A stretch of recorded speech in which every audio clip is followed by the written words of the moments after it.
What does pledging allegiance really mean? I pledge allegiance to the flag of the United States of America. It's more than just words. It's taking responsibility. It's getting involved in our democracy. This is what democracy looks like. I'm Allison Daskell-Hausman, and this is The Pledge.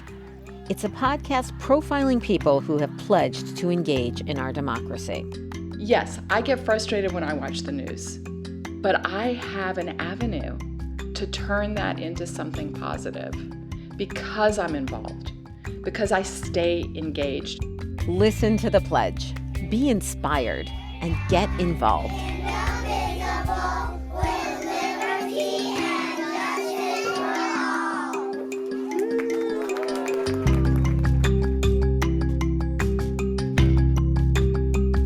I've always thought of myself as a civically engaged person. I follow politics, I vote, I volunteer a lot, I go to protests, I even knitted 2 pink pussy hats. But like many people, I knew I needed to get more involved after Donald Trump was elected. His victory makes clear that complacency has a cost. So when Democrat Doug Jones won a special election to become senator from Alabama, I jumped in, and it was a leap. I live in Massachusetts, a state that's as blue states get. But I could tell something special was happening down south, and I wanted to experience it for myself. That's why in this first season of The Pledge, we're headed to Alabama, and we're focusing on women. Women like Elizabeth Rappaport Shannon. People need to get out of their comfort zone, off of their sofas, quit tweeting and going on Facebook, and get involved. Canvass, phone bank, do what you can to help these Democratic candidates get elected because we have to make change. Elizabeth is a newbie activist who's already making an impact in Alabama. She and the other women I profiled this season have showed me what political engagement looks like. It's not just proudly sporting my pussy hat. It's relentless, creative, brave action. It's about realizing our lives depend on it. I can't put my head in the sand and say, ignore the fact that our climate is changing and nobody wants to do anything about it. I have children. I want my children to have a life. I want them to be able to have children who will have a life. And I just don't see that happening. And it's not just climate change. It's healthcare, education, fighting corruption. It's making sure that government is acting responsibly and representing everyone. In this first episode, we'll hear how Elizabeth discovers her voice and what she does with it. But first, a little recent Alabama history. Sources tell CBS News this morning that Mr. Trump offered the post of Attorney General to Alabama Senator Jeff Sessions. When Jeff Sessions left his Senate seat to become Attorney General, then Governor Robert Bentley didn't waste any time. He appointed his state Attorney General, Luther Strange, to replace Sessions, and even flew to D.C. to file the paperwork himself. We could have sent the letter that I'm going to sign by U.S. postal mail, but that means it would get there tomorrow. So I'm personally going to take it up there so that he can be sworn in this afternoon, and we will have a Republican vote up there today. Bentley then set a date for a special election, more than a year and a half away.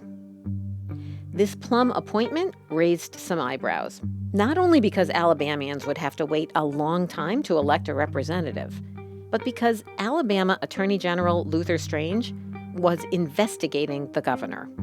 Bentley had been accused of using campaign funds to hide an affair with a former aide, and some people thought he was trying to get Strange out of the way. But it didn't work. Bentley's political fate was doomed. I will be leaving the office today, April the 10th. Bentley pled guilty to 2 misdemeanor charges, and Lieutenant Governor Kay Ivey got a promotion. The administration will be open, it will be transparent, and it will be honest.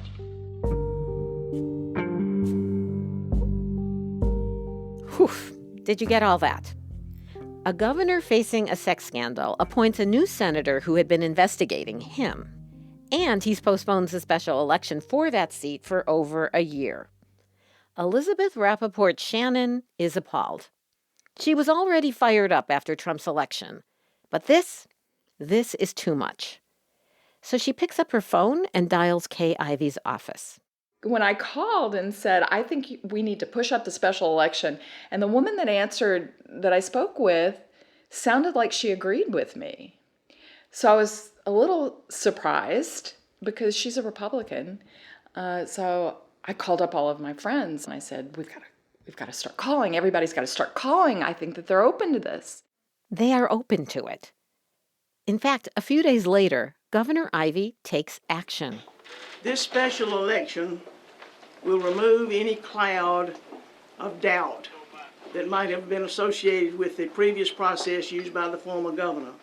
Elizabeth is elated. She had voiced her opinion and helped create change. She wants more. So she calls the National Democratic Senatorial Campaign Committee. No one answers. So she leaves a message. We're going to have a special election. Help. We have a chance to make a change in Alabama. So I was like, oh, well, they're never going to call me back. And they called me back. A woman from the DSCC called me back and said, so who do you want to run? This question surprises Elizabeth. She had only moved back to Alabama the year before, after spending most of her adult life in California. And now she's on the phone with the Democratic Party machine, and they're asking her for advice?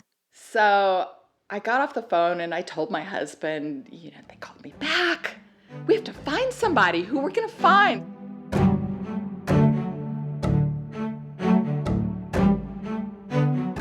As I listen to Elizabeth, I'm awed by her lack of self-doubt. She says it was clear from the phone call that the Democrats hadn't decided who would run and they needed a candidate. So she gets back on the phone. I just started calling everybody I knew that had ever been involved in politics. She got some names, made some more calls. She was looking for people with good reputations who were well known in Alabama. I started emailing people randomly. I think you would be a great candidate. You should run for senator. When former U.S. Attorney Doug Jones announces his candidacy, Elizabeth is delighted. He's well known in Alabama. In 2002, Jones prosecuted KKK members for one of the most notorious hate crimes in American history, the bombing of the 16th Street Baptist Church that killed 4 girls in 1963. Jones announces his candidacy in a public library. And I went up to him and I shook his hand and I said, I am going to work to make sure that you become our next senator. And does she ever? I gave money. I was a host on several fundraisers. I was phone banking. I was canvassing. I canvassed everywhere. Doug Jones turns out to be a good candidate. His record as U.S. Attorney is impressive. And liberals notice when he joins a 5-day sit-in in the rain to protest a proposed health care bill. But the biggest thing he had going for him was his opponent, the now infamous Roy Moore. Moore beats Luther Strange in the Republican primary, and then this breaks. All right, let's break it down. A total of 9 women have now come forward with allegations of overtures by Roy Moore, ranging from inappropriate flirting to sexual assault. The latest 4, Jenna Richardson tells the Washington Post she was in high school, a senior, working at the mall. The details of how Moore preyed on young women are appalling, and Elizabeth is enraged. So she creates a private women's Facebook page for supporters of Doug Jones.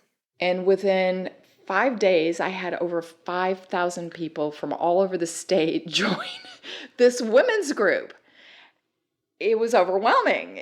People from Fairhope, people from Montgomery, people from Tuscaloosa. And it was a secret group. The momentum for change is growing, and Elizabeth is part of the tide. She could see that Doug Jones could actually win. And she was right. You've got people pouring in to see the fact that for the first time in 25 years, a Democrat will be representing Alabama in the Senate. Elizabeth wasn't always political, but she was raised in a family that had heated political discussions. I would say sometimes tears and slammed doors. Her dad was conservative, a Nixon voter. Her mother was the opposite. She voted for Kennedy. Elizabeth and her brother and sister took her mom's side. As the baby in the family, she watched as both of her siblings grew up to be politically active. But Elizabeth chose a more artsy path. She left Alabama after college to become an actress and ended up in Hollywood. She married, raised 2 children, and ran her own video editing business. Then, after 28 years, her mom got sick. It was time to come home. She had Alzheimer's, and I was divorced, and I was making lots of trips back and forth, and Los Angeles was becoming virtually unaffordable. So I made a very difficult decision to come back here. That was 5 years ago. Elizabeth moved back to Mountain Brook, the same suburb where she grew up. She and her new husband are retired. He was a lawyer. Now he's writing a book. She volunteers for the Birmingham Holocaust Education Center, hosts fundraisers, and is on the board for the Alabama ACLU. When she moved back to Alabama, she wasn't planning on becoming an activist. And we thought our lives were just going to be about retirement. But that changed the fall of 2016.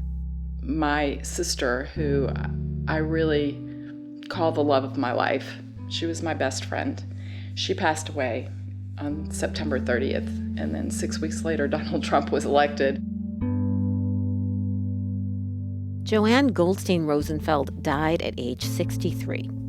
She had cancer. We traveled together, we shopped together, we talked on the phone. She was just my person. She was just my person.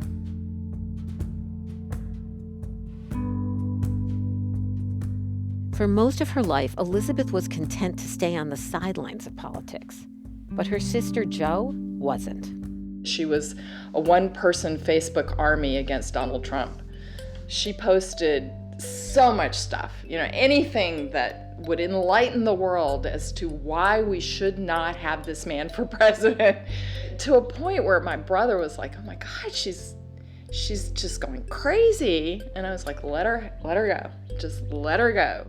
When Donald Trump was elected, only weeks after her sister's death, Elizabeth decided she needed to carry that torch. I really had this sense that we had just gone through the looking glass. Everything that had been right was now wrong, and I had to do something to make the world seem right again. And that's exactly what she did, and what she continues to do. I have to say that it's an honor and a tribute to my sister. It's the only thing that it's the only reason I can come up with, because I am driven. I have like a passion to make things better. I'm going to start here with Felicia Stewart. Elizabeth's passion is contagious. On our first night in Alabama, my husband and I attend an event she organized to introduce first-time candidates to potential volunteers. We hear from about a dozen candidates. My name is Jim Toomey, and I'm running for House District 47. The man that sits in the seat that I'm running for was arrested today by the FBI on bribery charges. So, we have got to do something. There's about 100 people crowded around us in an old home. And everyone agrees things have to change. Enough of same old, same old. Enough of legislation written by the chosen few for the chosen few. The sense of possibility is palpable. The last time a Democrat ran in this district, she lost by 300 votes. Oh, wow. I can win this district. The people in this room believe it's possible to take down the entrenched political establishment in Alabama, but they need help. I'm thinking, maybe doing this podcast isn't enough. I could do more. Then Elizabeth gives her pitch about canvassing. It is an amazing opportunity. It is not a scary thing. It's an opportunity to listen and meet people that you will never meet in your life if you didn't go and knock on their door.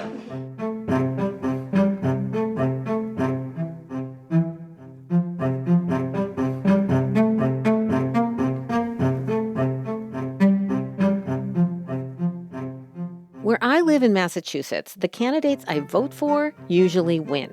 I don't have to work very hard. But here in Alabama, people who want progressive change have to fight for it. I decide I should fight for it too. So my husband and I sign up to canvass. Elizabeth convinces us.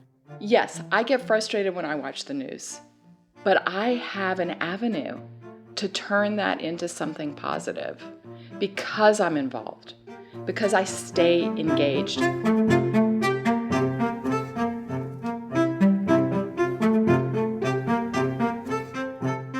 After Doug Jones's victory, Elizabeth turns her attention to the 2018 election. She starts by finding Democratic candidates for the state elections. And we literally were searching every single district in the state of Alabama to get people to run for Alabama State House District. And it wasn't easy finding people to run because historically, Republicans have gone unchallenged. Not anymore.